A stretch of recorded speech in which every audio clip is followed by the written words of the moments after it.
네, 안녕하세요. 자, 이 시간에 신풍제약만 좀 말씀을 좀 드릴 게 있어서 천천히 보도록 하겠습니다. 가장 먼저 좀 우리가 최근에 좀 확인을 해야 될 게 신풍제약을 상승시켰었던, 그러니까 상승이 나왔었을 때의 수급을 많이들 생각을 하실 겁니다. 근데 저는 개인적으로 생각했을 때의 상승이 나올 때 어느 위치, 자, 이 자리는 수급이 상관이 없다. 그러니까 개인이든 외인이든 어느 누가 들어와도 상관없이 이 자리를 돌파해 주는 것이 가장 중요하다라고 말씀을 드린 적이 있습니다. 그 이유에 대해서 한번 말씀을 드린 적이 있습니다. 근데 제가 다시 한번 말씀드려보면 중요한 자리는 누가 뚫어도 상관없어요. 누가 이 저항 자리를 뚫고 돌파를 시키느냐, 이거는 상관이 없습니다. 왜 그러냐면 저항에 대해서는 확실하게 누가 뚫어서 돌파를 시키고 올라가야 된다라는 것보다는 어떠한 수급이 들어와서 안착 이후에 가야 하는, 상승을 시키는, 그 상승을 하는 과정에서 중요한 수급이 들어오면 된다라는 겁니다. 그러니까 더 중요하게 말씀을 드려본다라고 하면 위치상 어떤 위치, 좋은 위치를 누가 만들어 놓던, 일단 만들어 놓고 거기에서 수급이 붙어줘야 되고 수급을 또 이렇게 만들 수 있는 그런 과정이 생길 수 있는 위치라는 게 있다라는 거죠. 근데 지금은 이 위치는 지나갔어요.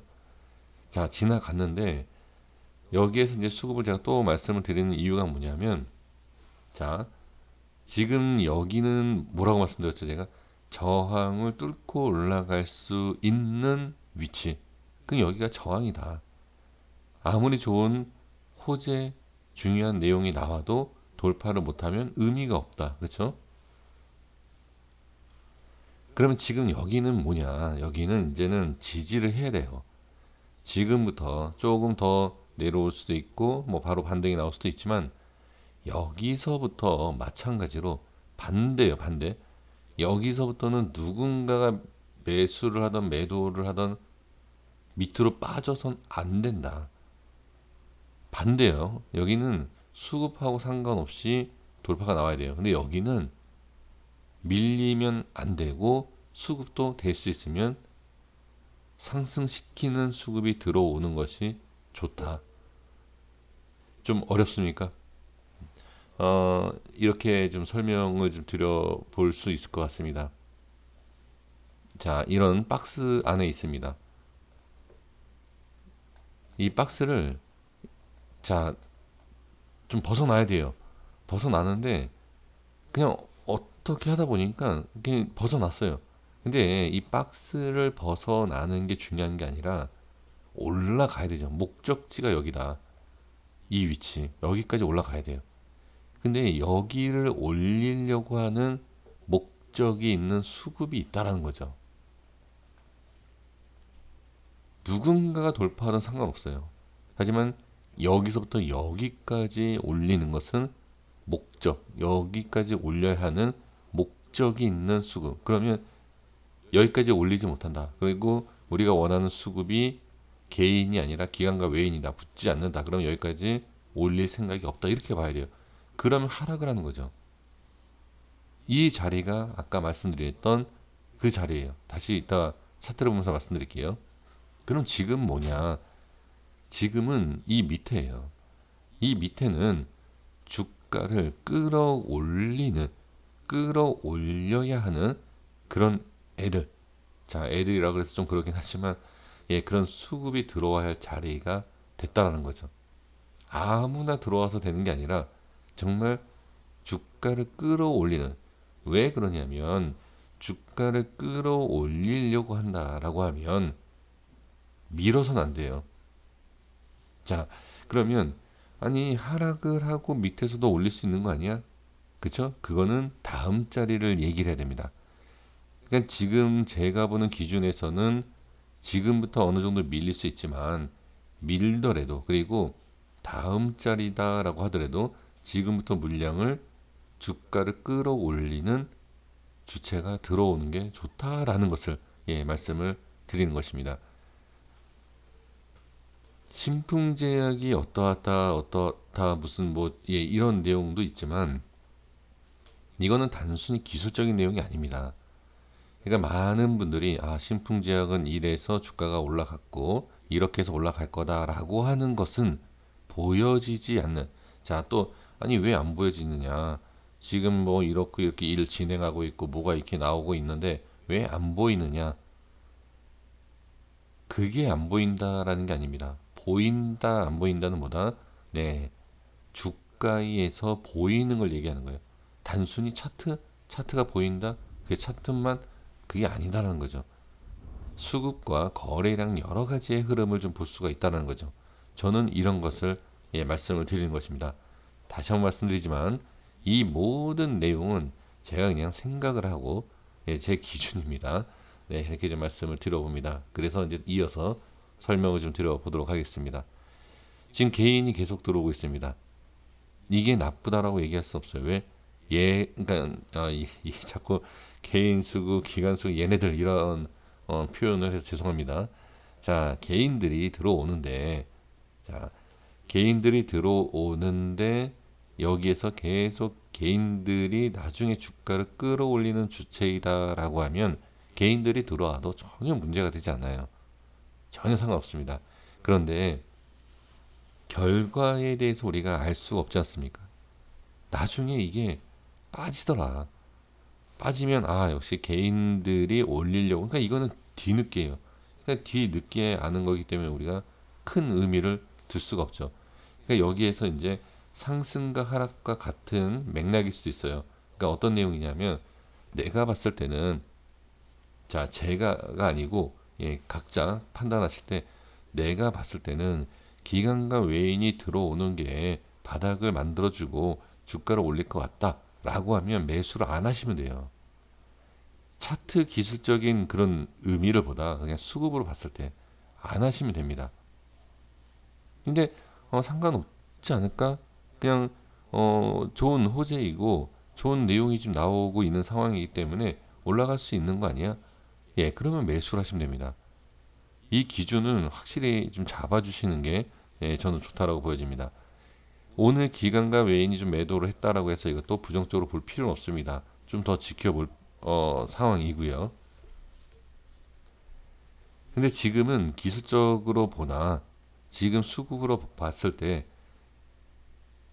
저는 그래요. 제 개인적으로 보면 위치상 저도 기관과 외인이 들어오는 게 좋다고 보여집니다. 올리는 게 아니라, 자, 올리는 게 아니라 하락을 좀 막아주는 주체가 들어오는 게 좋다라는 거예요. 지금부터예요. 지금부터는 하락이 어느 정도 나오고 반등이 나올 수 있지만 하락이 점점 나오면 좋지 않은 위치로 갈 수가 있습니다. 자, 기술적인 차트에 대해서 좀 말씀을 드려볼게요. 지금 이런 상황에서 제대로 올리지 않으면 빠지는데, 자, 여기에서 판단 잘 하셔야 되는 게 뭐냐면 손절 이후에 급등이 나올 수가 있어요. 손절 이후에. 그러면 손절을 안 하면 되는 거 아니냐, 또 이렇게 생각을 하실 거라는 거죠. 그것은 좀 매매 전략과 대응이 맞지 않다라고 좀 보여집니다. 그래서 지금 상황에서 본다라고 하면 제가 단순히 차트만 보면서 기술적으로 말씀드리는 것도 좀 그렇긴 하지만 이 위치와 수급에 맞지 않은, 자, 여기에서는 아무나 들어와도 상관없다, 올리기만 하면 된다. 근데 여기에서는 될 수 있으면 기관과 외인이 좀 잡아주는 게 낫지 않느냐, 올리지 못한다 하더라도 잡아주는 수급이 들어오는 게 좋지 않을까라는 생각을 해봅니다. 그리고 개인들이 만약에 계속 들어오는데 하락한다, 그럼 네가 얘기했던 기관과 외인이 들어오지 않아서 손절을 쳐야 되겠네 라고 생각할 수 있죠. 그럼 여기에서 급등이 나올 수도 있어요. 지금 여기랑 반대예요. 정반대. 누가 올려도 올려만 놓으면 된다. 여기죠, 여기. 이 자리입니다. 근데 여기에서는 어떻게 반대로 잡아주는 수급이 중요한데 잡아주는 수급이 아니라 밑에서 그냥 그러니까 개인이 들어오는데 밀린다. 밀리는데 여기에서는 그냥 안 좋게 손절로 끝내는 것이 아니라 여기서 또 반등이 나올 수 있다는 거죠. 어렵지만 저는 좀 이 내용에 있어서는 좀 강조를 해드리고 싶습니다. 그래서 위치상 자 수급을 빼겠습니다. 지금 수급까지 말씀을 드렸지만 이게 더 헷갈리게 좀 만들 수도 있는 것 같은데 여기에서 자 지금 자리에요. 200일선 다들 보실 겁니다. 네, 200일선 근처이기 때문에 200일선에 대해서 보실 것이고 이 자리부터 예전에 좀 중요하다라고 말씀드렸던 55,000원대라는 위치가 있습니다. 자, 여기 색칠을 좀 해볼게요. 그러니까 오늘 흐름에 대해서 말씀을 굳이 드리지 않아도 자, 이렇게 볼게요. 자, 이렇게 보시면 제가 따로 말씀드리지 않고 시간 뺏지 않아도 바로 보이시죠? 저항입니다. 저항을 돌파 안착 못하면 이렇게 빠지게 돼 있다라는 건 다 아실 겁니다. 그래서 저항이고 빠졌다. 그럼 여기에서 반등이 나오지 못하고 하락하는 모습 쭉 나온다라고 하면 이러한 자리까지도 우리가 버텨야 된다라는 차트의 기본적인 그러니까 제 기준입니다. 다시 말씀드립니다만 제 기준이에요. 그렇기 때문에 여기까지도 볼 필요성이 있다라고 저는 보여집니다. 만약에 손절에 대해서 나는 손절은 꼭 해야 돼 라고 한다라고 하면 여기에서 조금 밀렸다가 이렇게 간다 하더라도 빠른 손절이 나올 수도 있습니다. 여기에 와서 손절한다 라는 것 좀 생각을 해볼 필요는 있습니다. 그러니까 손절이라는 게 이런 자리 중요한 자리 빠르고 중요한 대응 자리가 있어요. 그런 자리가 가장 좋고 거기에 있어서 자꾸 늦어지고 반등 나오겠지 하다 보면 이런 식으로 빠지는 거예요. 저한테도 말씀해 주신 분이 계시지 않습니까? 여기에서 너무 긍정적으로 생각하지 말고 어느 정도 정리를 할 걸 하신 분이 계십니다. 그분이 여기를 내가 보유했었던 자리가 이런 자리면 손절이 제대로 안 나가요. 매도가 제대로 안 나갑니다. 이거 말씀하신 분이 계십니다. 그러니까 마찬가지입니다. 그러니까 손절에 대해서는 높은 자리일수록 좋아요. 그러니까 매도죠. 높은 자리일수록 매도 위치는 좋은 것이다. 라는 것을 말씀드리겠습니다. 여기는 최저점인데 손절이 아니다. 그쵸? 이렇게 생각하시지만 만약에 또 밀린다라고 하면 여기도 더 높은 자리가 될 수가 있습니다. 그러니까 지금 어떻게 보면 손절이 아니라 매수 타이밍은 더 낫겠죠. 그러니까 매수 타이밍일 수도 있죠. 그러니까 그거는 좀 지나봐야 되는 내용이긴 하지만 중요한 자리입니다만 매수도 되고 이 자리가 만약에 밀린다라고 하면 더 내려갈 수도 있다. 다 생각해 주셔야 돼요. 그리고 여기에서도 좋은 흐름으로 지지가 되고 다시 뭐 수급의 전환이라든지 또는 개인이 알고 보니까 매수한 개인들이 올리는 주체더라. 그렇게 될 수 있다라는 거죠. 지금 코스피도 마찬가지입니다. 개인들이 매수하니까 지금 좀 빠지죠. 이거는 고점이라서 그래요. 근데 고점을 향해서 올라갔을 때는 개인들이 올려주는 모습도 분명히 보여졌습니다. 그러니까 개인이 만약에 올린다. 이건 나중에 또 말씀을 드리겠지만 개인이 올리는 것은 한정적인 상승이에요.